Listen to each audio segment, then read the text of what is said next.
Open world games are everywhere. That's a fact. Just in case you didn't know. There are so many games out there that are similar to each other at an almost structural level. You got a big old map with a lot of missions, fast travel, some mystery tucked into a seemingly random spot, and tons of dialogues with NPCs. Ideally, the player is expected to get lost into the world and get as much out of it as possible, which usually is at the 30 to 50 hour mark, and that's just the base game with some side quests. Some want to get over 100 hours. That's a lot of time and investment. As someone who plays games for fun, I gotta choose these games carefully, which led me to playing Horizon Forbidden West.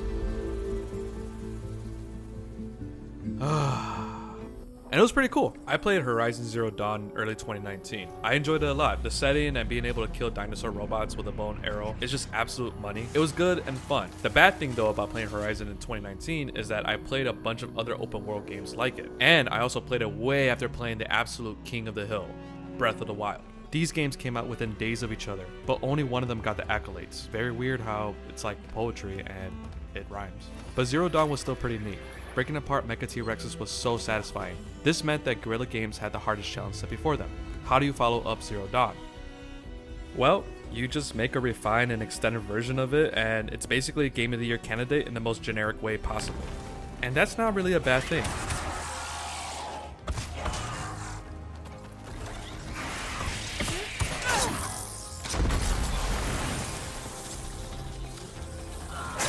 First, let's talk about the game. A real hot take is Forbidden West is basically a remake of Zero Dawn. Yeah, it is. If you've ever played Metal Gear Solid 2 Sons of Liberty, you'll remember how the game handles the whole sequel discourse. First, it made you play as a new character, and not the badass Snake. And then second, the story and gameplay was built around the idea of being a copy of the first one with a similar structure. This meta engaged the players as much as it engaged the characters within the story. That's how Kojima was able to get away from just making a copy of the first game. Forbidden West is a carbon copy of Zero Dawn without the meta. You still play as Aloy, which funny enough, you don't have any of the upgrades or tools from the first game. Both games have the same story beats, just with different notes. And the gameplay is more of an extension with some minor tweaks sprinkled in. This happened because of two factors. Forbidden West is an open world game, and it's a sequel to an open world game. Sequels are interesting. You could take the path of something like Zelda, where each entry attempts to differentiate itself, or you could take the path like FIFA, and it's a roster update. Guerrilla Games did the roster update. I'm just kidding.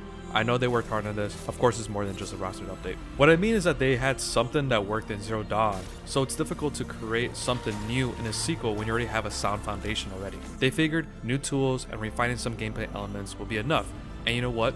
It might be. Open world games are interesting because this mechanic is implemented in a variety of genres, and yet all these games are much more similar than they are different. There's a template devs have to go through, like big map, putting a bunch of stuff for the player to do, and collecting resources. And it goes on and on to the point where, yeah, certain games do certain things better, or it refreshes the concept, or it disbands it for something a lot more streamlined and satisfying. Video Game Donkey's video on Horizon Forbidden West basically encapsulates that kind of idea, that playing so many of these open world games feels like constant comparison over which of these games implement these ideas better. But okay, whatever, I don't care about all this critique. How's the freaking game? Well, like I said, I thought it was a blast. If you love Zero Dawn, you're gonna enjoy Forbidden West. The combat is familiar but tighter. The skill trees are a lot more robust and doesn't have the BS spend skill points to pick up flowers from a mount. Side missions range from pretty involved and a good time to whatever burgers to fast traveling to get it over with as soon as possible, just like any other open world game. And if you're a fan of the world and story of Horizon,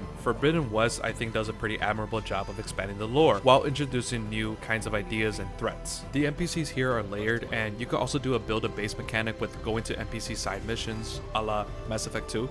You know what? Tangent time. Talala the badass from Zero Dawn comes back, but she's got like such a small part, and they could have set it up where she joins your team and you get to do awesome stuff with her, but no, she's there and then she leaves like really quickly. It's annoying. And then you have Angela Bassett as Regala.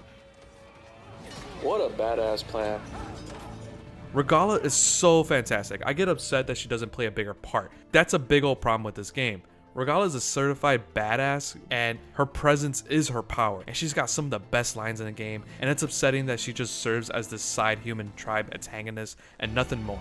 Another minor spoiler, yeah, she could have helped you out, I guess, but still, I just did not like how they utilize her, especially because she's just so fucking cool. Whatever, end rant. What was I talking about again? Oh yeah, the story is pretty alright in a good way, but it follows the exact story beats of Zero Dawn, and I think this exemplifies the entire game of the specific issue people have with it. It's not new. Guerrilla Games took all the elements from the first game and tweaked it here and there. They did add paraglider from Breath of the Wild, but it isn't really that useful. They made it easier to climb, but it still requires you to climb on these specific predetermined paths. Picking up resources from the ground is so tedious because the animation stops you whether you are running or exploring. I think a big one is while this game is built to be experimental and have the feeling that you can do whatever you want, that really doesn't exist outside of combat. Yeah, you can still explore, but again, the experimental value comes from like doing whatever you want at any time.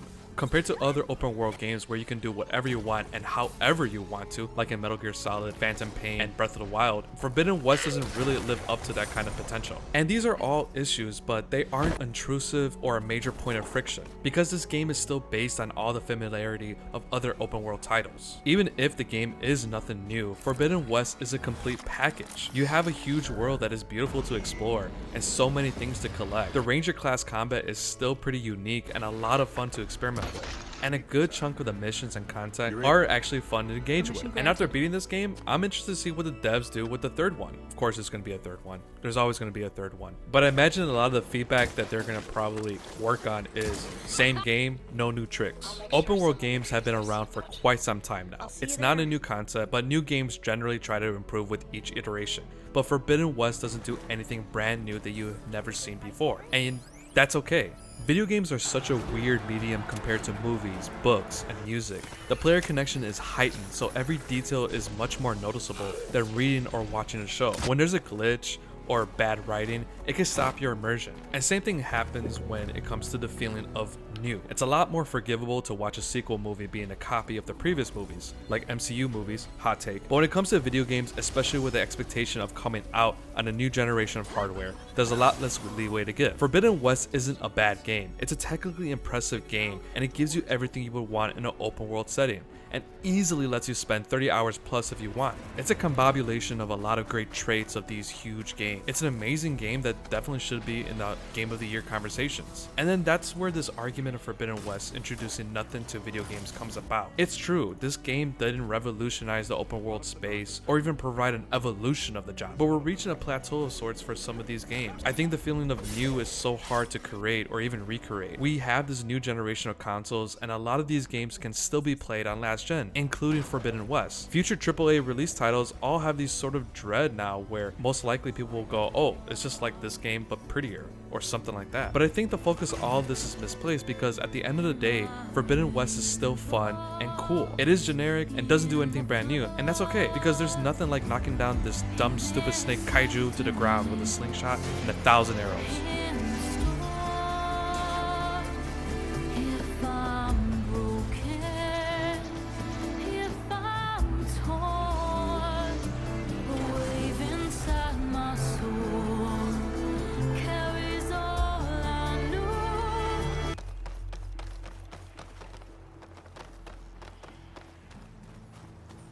Fighting in the fields ahead.